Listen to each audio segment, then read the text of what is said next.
Frequentemente, eu recebo no meu Instagram perguntas sobre como preparar um sermão.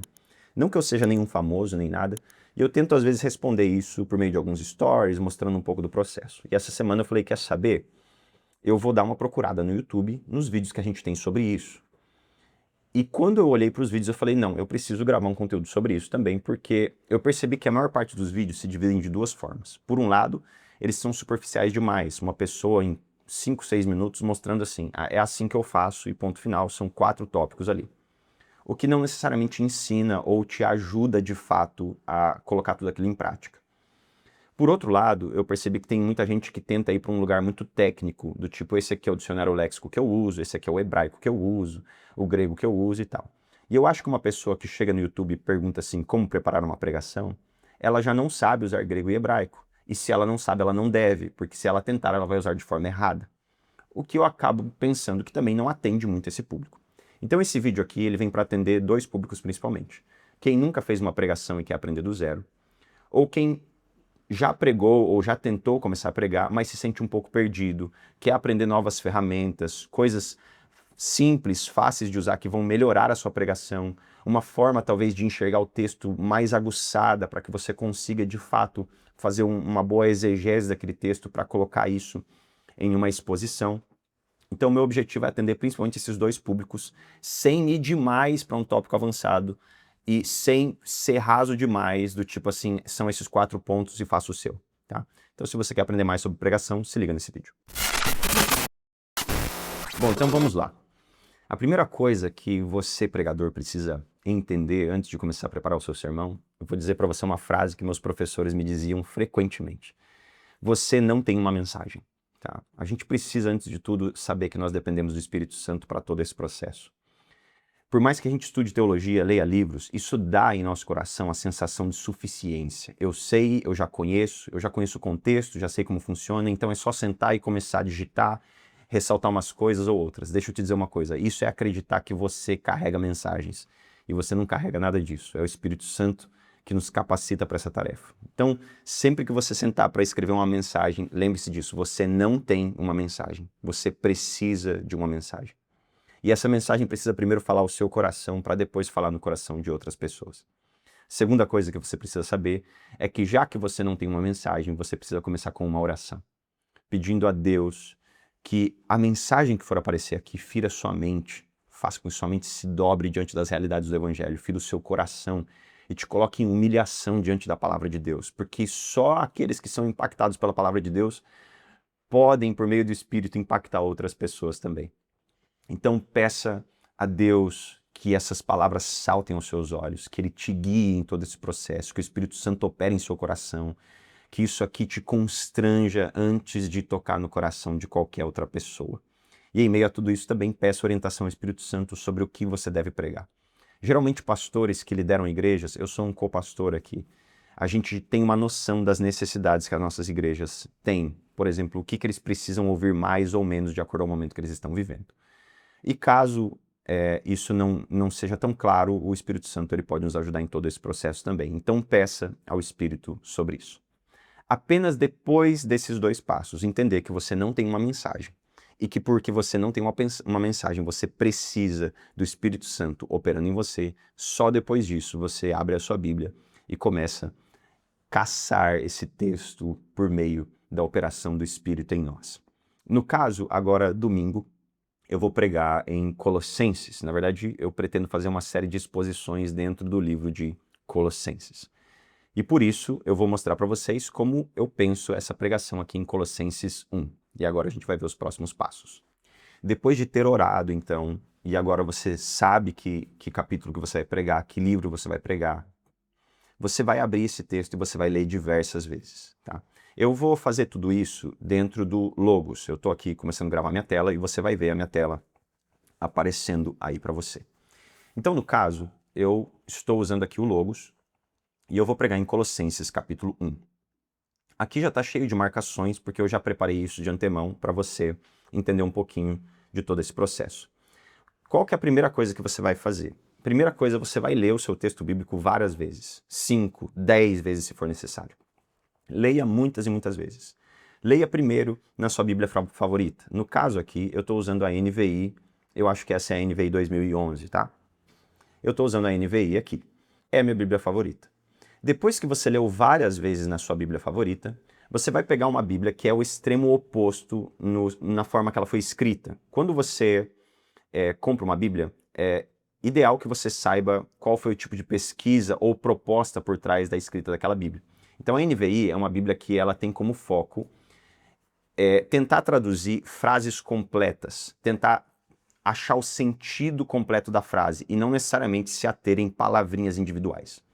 Por outro lado, Bíblias mais, vamos dizer assim, um pouco mais antigas, como por exemplo a Revista e Corrigida ou a Corrigida e Fiel, Almeida Corrigida e Fiel, são Bíblias que têm o objetivo de traduzir palavra por palavra. Então, a proposta dessas Bíblias, NVI versus ACF, por exemplo, Corrigida e Fiel, são propostas distintas. O que que eu faço? Já que eu estou bastante familiarizado com a NVI, eu vou abrir aqui uma ACF, por exemplo, para fazer uma comparação. Vou abrir a Corrigida e Fiel, 95. E aí eu faço uma comparação desses textos, leio ela de novo e vejo que tipo de semelhança ou diferença eu consigo encontrar nisso. Revista atualizada, corrigida. Então aqui eu vou abrir o mesmo texto, eu posso até colocar lado a lado. Deixa eu aumentar a fonte aqui. E eu vou ler o mesmo texto, do 3 ao 14, que é o texto que eu tenho em mente. E aí eu vou começar a perceber na leitura desses textos que tipo de palavra pode fazer um pouco de diferença, anotar essas palavras e mantê-las ali na minha mente pensando. Isso é o que eu faço geralmente.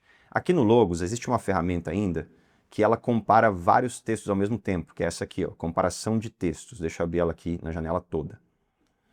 Então eu consigo escolher uma série de Bíblias, ó, NVI, ARA, Revista Corrigida, NAA, NTLH, King James, e eu comparo versículo por versículo de cada uma delas. Isso aqui é uma ferramenta muito útil, eu uso bastante isso aqui, para perceber o que as Bíblias, quais são as nuances dessas Bíblias, o que elas falam, que palavras que elas trocam um pouquinho ou usam uma tradução um pouquinho diferente.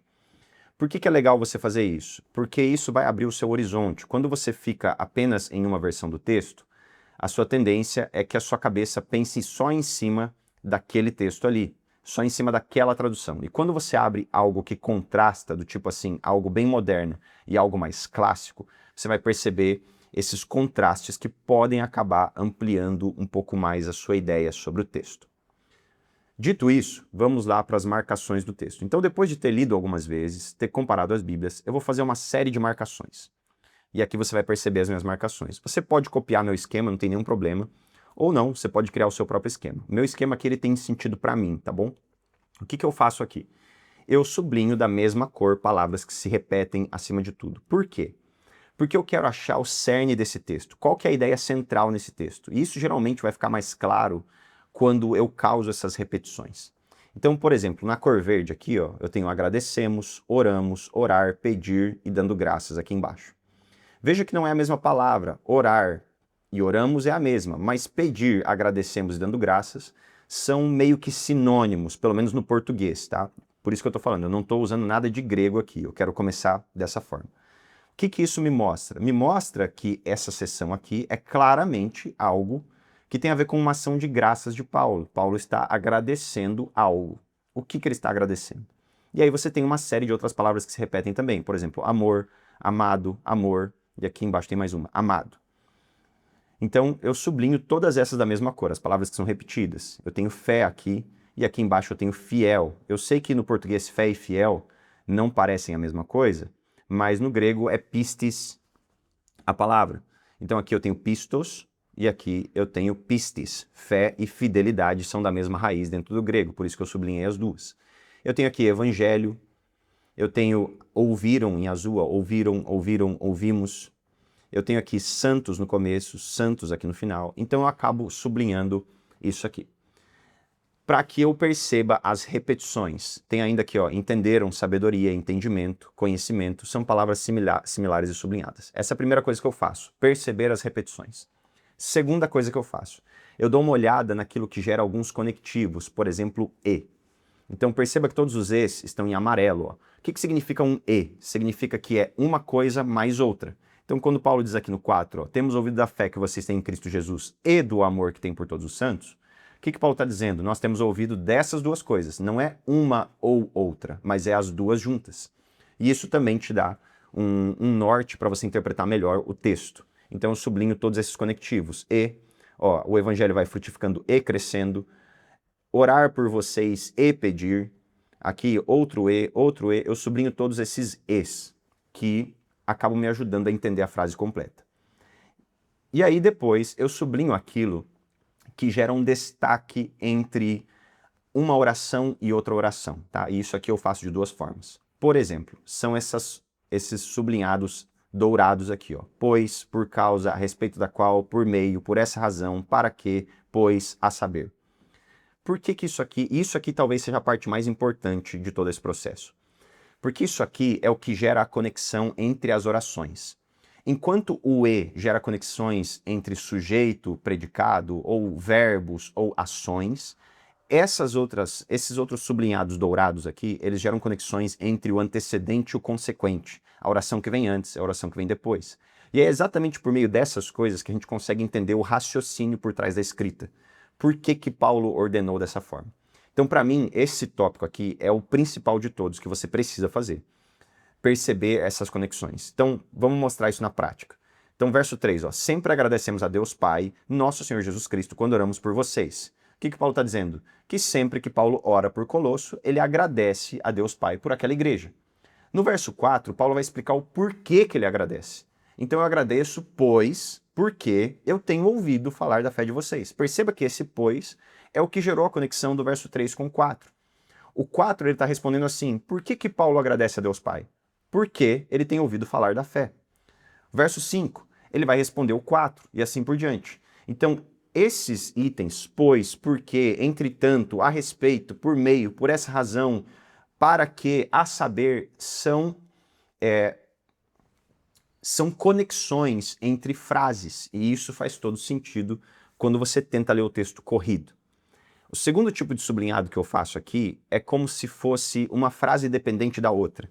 Então você vai perceber que aqui ó, tem um sublinhado nessa frase em azul e aqui em verde. O que significa isso para mim? O verde, ele é sempre uma explicação do azul, tá? Então aqui eu tenho o azul, aqui eu tenho o verde. A mesma coisa aqui, ó. O azul e o verde. E eu vou mostrar essa explicação. Então, o verso 3 diz assim, sempre agradecemos a Deus Pai, do nosso Senhor Jesus Cristo, quando oramos por vocês. Então, Paulo está dizendo, quando eu oro por vocês, eu agradeço a Deus Pai. O verso 4 explica o porquê que ele agradece. Eu agradeço porque eu tenho ouvido falar da fé que vocês têm em Cristo Jesus e do amor que vocês têm por todos os santos. Agora, o verso 5, ele é subordinado ao 4. Ou seja, ele está intrinsecamente ligado ao 4 por causa do começo dele.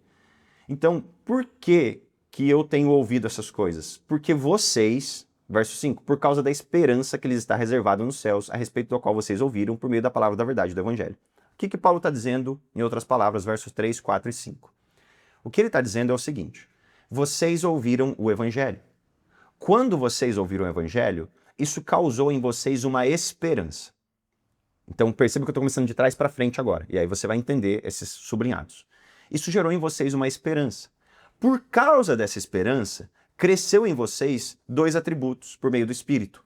A fé que vocês têm em Cristo Jesus, verso 4, e o amor que vocês têm. Então veja que são subordinadas as frases. Por causa disso, eu agradeço a Deus Pai. Em outras palavras, o Evangelho chegou até vocês, isso gerou esperança no coração de vocês. Essa esperança os fortaleceu em fé e amor, e eu tenho agradecido a Deus Pai por causa disso. Percebe que a gente já conseguiu extrair uma série de coisas desse texto só a partir disso. De novo, aqui embaixo, eu fiz algo parecido no verso 9 e 10, olha. Então, vamos continuar a leitura. Verso 6. Esse evangelho que chegou até vocês por todo mundo, esse evangelho foi frutificando, crescendo. Verso 7. Vocês aprenderam de Epáfras, nosso amado cooperador, fiel ministro de Cristo para conosco, que também nos falou do amor que vocês têm no Espírito. Verso 9. Por essa razão, desde o dia em que ouvimos, não deixamos de orar por vocês e pedir que sejam plenos, cheios do pleno conhecimento da vontade de Deus, com toda sabedoria e entendimento espiritual. Por qual razão? Pela razão que vocês aprenderam de Epáfras, nosso amado cooperador, fiel ministro de Cristo para conosco, e também nos falou do amor que vocês têm no Espírito. Então, por causa do amor que vocês têm no Espírito, e esse amor veio porque vocês aprenderam de Epáfras, que é o nosso fiel ministro, por causa dessa razão, a gente não para de agradecer. Veja que ele está reforçando o ponto que ele já falou aqui. Nós sempre agradecemos. Por essa razão, desde o dia que nós ouvimos o quê? Que vocês têm fé, amor, que vocês têm amor no Espírito, nós não deixamos de orar e pedir o que eles pedem agora. Então, a gente ora agradecendo. E agora, Paulo vai mostrar uma coisa. Além da gente agradecer por tudo que vocês já têm, a gente está pedindo algo a mais. O que a gente está pedindo para Deus? Que vocês sejam cheios do pleno conhecimento da vontade de Deus, com toda sabedoria e entendimento espiritual. Então, esse aqui é o pedido de Paulo. Para que Paulo está pedindo isso? Isso é o que vem aqui, ó. E para que isso para que, veja, novamente o azul em cima e o verde embaixo. O verde subordinado do azul. Então, desde que a gente ouviu da fé de vocês, a gente não só agradece, mas a gente pede a Deus que vocês sejam cheios do pleno conhecimento da vontade de Deus, com toda sabedoria e entendimento espiritual.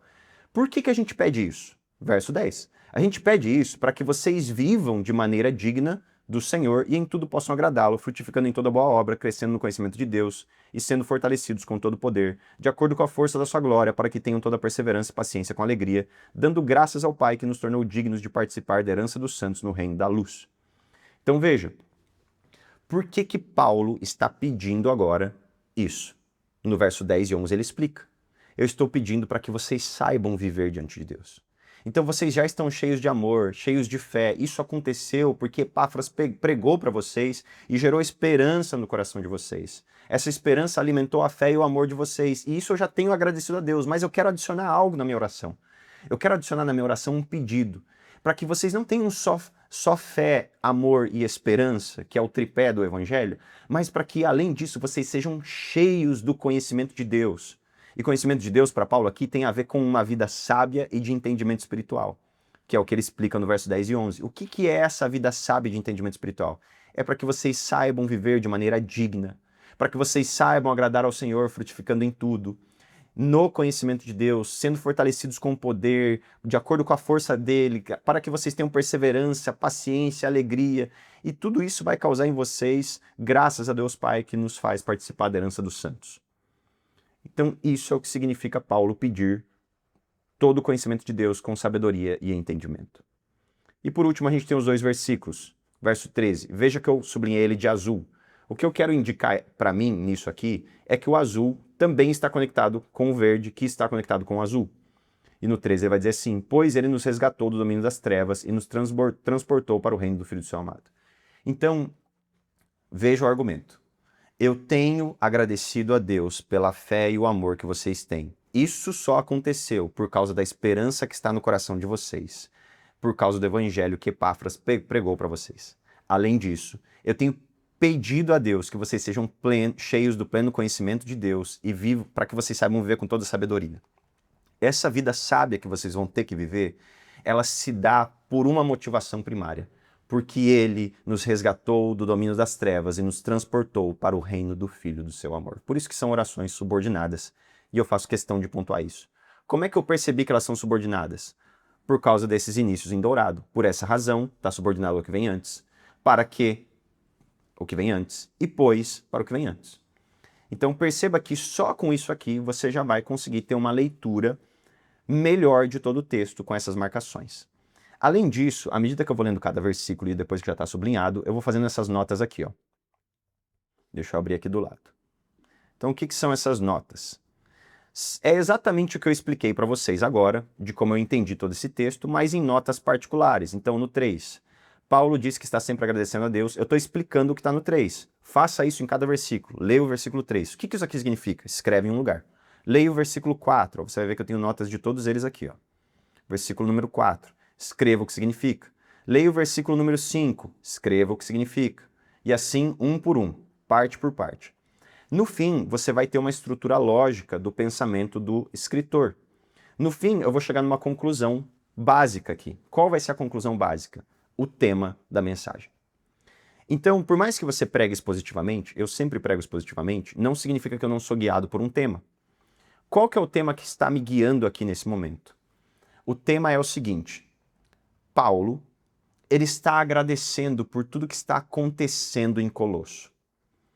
E em meio a isso, ele está pedindo a Deus para que essa igreja ainda frutifique mais e saiba viver diante da vontade de Deus. Em outras palavras, o tema de Paulo aqui é ação de graças porque o evangelho tem impactado esse povo. E isso é basicamente o tema da minha pregação. O que é que o evangelho genuíno causa no coração do crente quando ele se depara com essa realidade? Ele causa em nós esperança. Essa esperança leva naturalmente em nós, por meio da obra do Espírito, a termos fé em Jesus Cristo e amar todos os santos. Mas além de tudo isso, como a nossa esperança é em algo que está ancorado nos céus na eternidade, a gente precisa saber como viver os dias hoje aqui. E agora, diante disso, eu preciso pedir a Deus uma coisa. Senhor, me dê conhecimento da sua vontade nos dias maus que nós vivemos, para que eu saiba viver de forma sábia. Entende? Esse é o sentido de toda a mensagem de Paulo aqui. Então, aqui eu mostrei para vocês um pouco sobre qual caminho vocês podem abordar para fazer uma exegese do texto apenas no português. Percebeu que eu não precisei usar nada de grego, nem nada disso. Se você não sabe grego e hebraico, não use, porque você vai usar de forma errada. Foque no português e você vai conseguir pregar uma mensagem excelente, tá bom? Quando você se aprofundar mais nessas ferramentas, aí você vai para grego e hebraico. Por isso que eu nem vou mostrar elas aqui. Agora, como é que a gente estrutura isso numa pregação? Você tem várias formas de fazer isso, tá? Eu gosto muito de um livro chamado Pregação, Comunicando a Fé na Era do Ceticismo, do Tim Keller. Tem vários livros de pregação incríveis, mas esse livro ele me ajudou muito a pensar a lógica da pregação, tá? E eu recomendo fortemente que você compre ele. Eu vou deixar um link de compra aqui embaixo para esse livro. Pregação, Comunicando a Fé na Era do Ceticismo. Um segundo livro que vai te ajudar muito em pregação é o do Martin Lloyd-Jones, que é um clássico, se chama Pregação e Pregadores. Eu acho que com esses dois livros você já vai ter um norte excelente sobre a lógica da pregação, estruturação da pregação, etc. Dê preferência para o do Keller, porque ele tem um olhar até mais, não mais moderno, mas mais para as pessoas de hoje, tipo assim, como a pregação é encarada nos dias de hoje, tanto que o nome é Pregação, Comunicando a Fé na Era do Ceticismo. Eu vou deixar o link dos dois livros aqui embaixo, se você quiser adquirir qualquer um deles. Mas vamos lá, como é que a gente estrutura a pregação? É isso que a gente vai falar agora. Até aqui você terminou a primeira parte de tudo isso. Imagine que se a pregação é um corpo completo, você tem a coluna dorsal pronta, tá? Agora o que você vai fazer? Você vai dar corpo a tudo isso. Você vai ter certeza que essa coluna dorsal sustenta esse corpo e que você pode ir colocando esses membros, esses órgãos, tudo isso para formar esse corpo completo. Para isso, você vai precisar de ferramentas extras, ferramentas que vão te ajudar em todo esse processo. A principal ferramenta que você precisa para fazer uma pregação são comentários bíblicos, tá?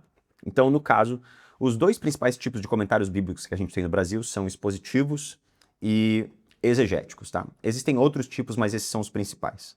Eu vou mostrar um de cada um para você entender a diferença e como eles podem te ajudar.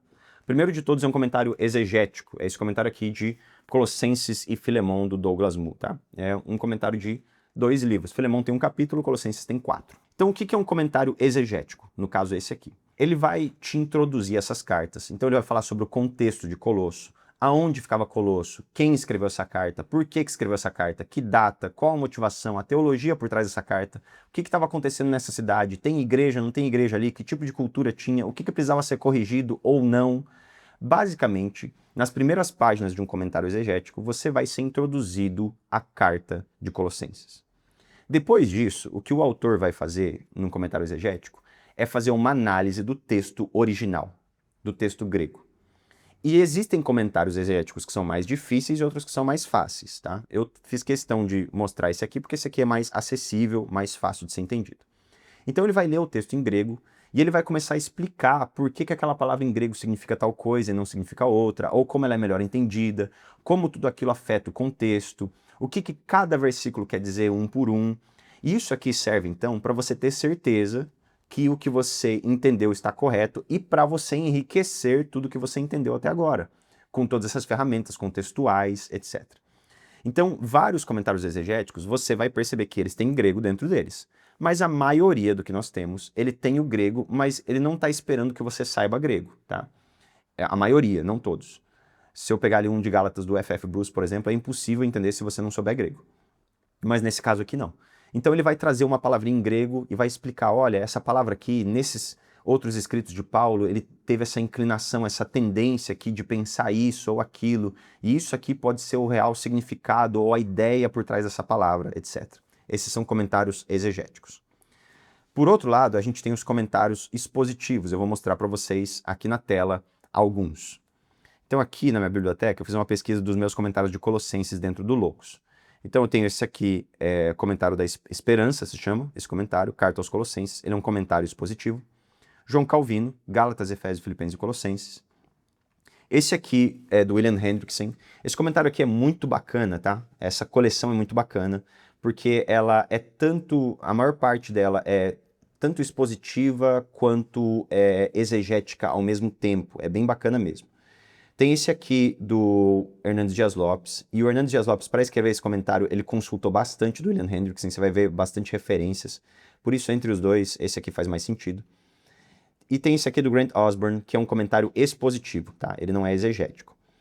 E eu gosto bastante desse aqui, porque o Grant Osborne, ele tem uma linguagem um pouco mais acessível, um pouco mais moderna. Esses comentários aqui são um pouco mais antigos, todos eles, tá? Esse aqui não tanto, mas todos são, e como esse aqui é derivado de outros mais antigos, uma parte da linguagem também, por melhor que seja, eu acho inferior ao do Grant Osborne. Então eu tenho gostado bastante dessa coleção do Grant Osborne aqui. A gente tem ela para comprar na Amazon também. Se não me engano, quem imprime ela é a Carisma. E eu estou usando então o expositivo do Grant Osborne aqui. Qual que é a diferença do expositivo? E aqui eu volto para a câmera. O expositivo, ele também vai ter uma introdução e tudo isso. A diferença é que o expositivo, ele sabe que quem está lendo aquele comentário geralmente está pensando numa pregação. Em outras palavras, está pensando em expor o texto. Então, uma série de comentários expositivos carregam junto ilustrações que podem te ajudar, aplicações que podem te ajudar. O que é uma aplicação? É quando eu explico o texto e agora eu mostro como o ouvinte pode aplicar aquilo nos dias de hoje, porque o texto não foi escrito diretamente para nós, foi escrito para um público primário. Para eles, significava uma coisa, mas na prática, hoje, pode trazer novas significâncias esse texto. Isso é uma aplicação. Então, geralmente comentários expositivos trazem ilustrações, aplicações e tudo isso enriquece muito o seu texto. Essas ferramentas com certeza vão te ajudar. Uma segunda ferramenta que eu vou usar nesse caso aqui é uma introdução ao Novo Testamento do N.T. Wright. E por que eu estou usando essa aqui especificamente? Porque o Wright, independente se você concorde ou não com as ideias teológicas dele, o Wright aqui, ele traz um contexto muito bom de todas as cartas. A contextualização desse livro aqui, dessa introdução do Novo Testamento, é sensacional e ela enriquece demais para você entender todo Colossenses, no caso aqui, o livro que eu estou expondo. E agora sim, nós podemos ir para a nossa última etapa. Agora sim, você vai colocar sua mão na massa e começar a escrever um negócio. Você vai dividir o seu sermão em 3 partes: introdução, desenvolvimento e conclusão.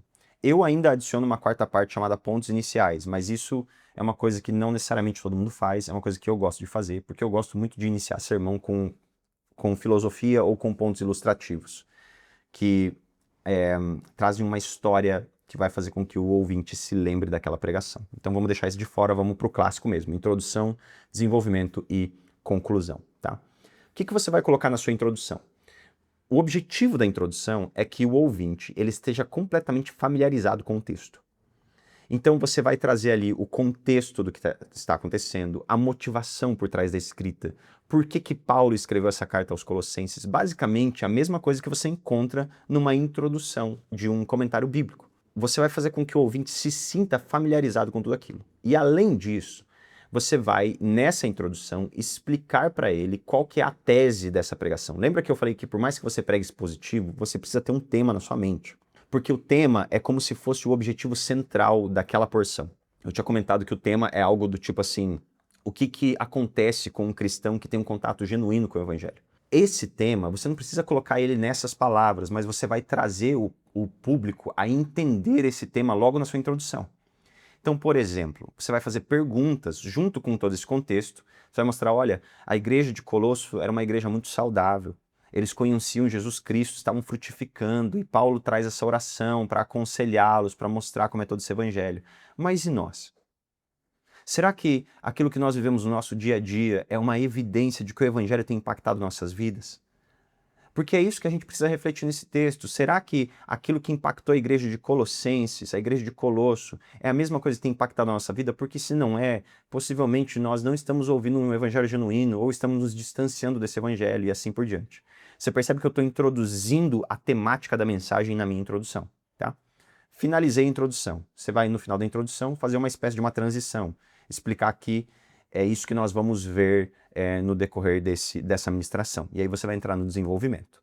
O desenvolvimento pode ser feito de algumas formas. Eu vou te explicar o jeito clássico. Você vai separar tópicos na sua mensagem. Vamos pensar em 3 tópicos nessa mensagem de Colossenses. Primeiro tópico. O Evangelho produz em nós uma esperança eterna. Tá? Então, tópico número 1. O Evangelho produz em nós uma esperança eterna. Você vai reler o texto, reler aquele versículo e explicar o que é essa esperança eterna que o Evangelho produz em nós. Se não está produzindo uma esperança eterna, uma esperança passageira, é possível que a gente tenha algum problema com esse Evangelho que a gente está ouvindo. Talvez ele não seja o Evangelho genuíno, ele não está produzindo os efeitos verdadeiros do Evangelho. Depois que você explicar, isso se chama argumentação. Ele produz uma esperança, essa esperança eterna, você vai explicar o que é essa esperança, como ela é eterna, como ela se diferencia de uma esperança passageira, por exemplo. Só o Evangelho pode produzir isso e outras coisas não. Argumentei, isso se chama argumento. Depois eu vou para uma aplicação. O que é uma aplicação? O que isso significa nos dias de hoje? Então, em outras palavras, já que o Evangelho produz uma esperança eterna, por que nós colocamos nossa esperança em carros, em dinheiro, em faculdades e assim por diante? O que eu estou fazendo? Eu estou trazendo para o dia a dia do ouvinte. Isso se chama aplicação. Eu estou mostrando para ele que o que o Evangelho produz não é necessariamente o que a gente está vendo no mundo. O que a gente está vendo no mundo é outro tipo de esperança. E eu posso, em meio a tudo isso, trazer uma ilustração. Posso ou não. Eu não sou muito fã de ilustrações. Eu gosto, por isso que eu estruturo minha mensagem de forma diferente. Mas eu posso trazer uma ilustração, uma história que retrate esse ponto que eu estou falando. Depois eu vou fazer isso com um segundo ponto. Por exemplo, o que pode ser o segundo ponto ali? A esperança produz em nós fé em Cristo Jesus e amor uns para com os outros. Então, aquilo que está acontecendo no seu coração é o que está acontecendo no coração de Colosso, porque a consequência inevitável do Evangelho é produzir fé em Cristo e amor uns para com os outros. Vou argumentar o que é fé, vou argumentar o que é amor, explicar o que é isso, e depois eu vou aplicar. Então, a sua fé está onde? A sua fé está em quem? Em quem que você tem firmado a sua fé? E o seu amor? Você tem amado só a sua família? Você tem amado só os seus cachorrinhos? Quem que você tem amado? Porque aquele que foi de fato convertido pelo Evangelho, ele ama os seus irmãos, ele ama o seu corpo, o corpo de Cristo. Segundo ponto. E eu posso novamente inserir uma ilustração ali. Terceiro ponto, a mesma coisa. Pegar um terceiro ponto ali do texto, né? O ponto que Paulo fala bem assim: eu também peço a Deus para que Ele vos capacite com todo conhecimento, para que vocês saibam viver de forma digna e tal. Então, terceiro ponto, né? O Evangelho produz em nós uma esperança eterna, mas ele nos ensina que nós temos que viver hoje. E como que você vive hoje? Por meio de conhecer a vontade de Deus. Então, nessa vida que você tem hoje, Paulo está pedindo aqui para que os colossos seja acrescentado algo a mais a eles, que eles conheçam a vontade de Deus, para que eles saibam viver de forma digna. O que significa isso? Significa que o cristão tem que saber viver no seu trabalho e tal, e tal, e tal.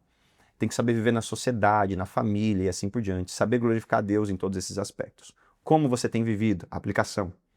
Você tem glorificado a Deus no seu trabalho? Você tem glorificado a Deus em sua família? Você tem glorificado nos seus pensamentos, nas suas ações e assim por diante? 3 pontos. Agora você vai para a última parte do sermão, que é a conclusão. O que é a conclusão? Você vai meio que repassar tudo que você falou e concluir. Portanto, o que Paulo quer nos ensinar aqui é que o Evangelho ele transforma pessoas. Ele transforma pessoas que tinham fé no seu próprio braço em pessoas que têm fé em Cristo Jesus. Ele transforma pessoas que tinham esperança em poder acumular riquezas em pessoas que agora têm esperança em uma vida eterna. Ele transforma pessoas que amavam a si mesmos, aos seus sonhos, aos seus desejos, em pessoas que amam uns aos outros e a comunidade de Jesus Cristo. E além de tudo isso, Paulo sabe que por mais que o primeiro item que o Evangelho produz é esperança, isso não significa escapar dessa terra. Nós devemos viver nessa terra como se vivêssemos diante de Deus, e para isso precisamos de conhecimento e sabedoria da vontade dele. Tá vendo? Essa é a conclusão. Eu estou meio que repassando todos esses temas e reexplicando em 5, 6 minutos, de forma breve, o que todos eles significam para reaquecer a mente do ouvinte com relação a tudo aquilo que ele já ouviu. Existem ainda outras formas de preparar a pregação, essa aqui é a mais clássica de todas, e eu espero que com esse vídeo você tanto saiba como começar, quanto agora saiba como aperfeiçoar a sua pregação. Que Deus te abençoe e te espero no próximo vídeo.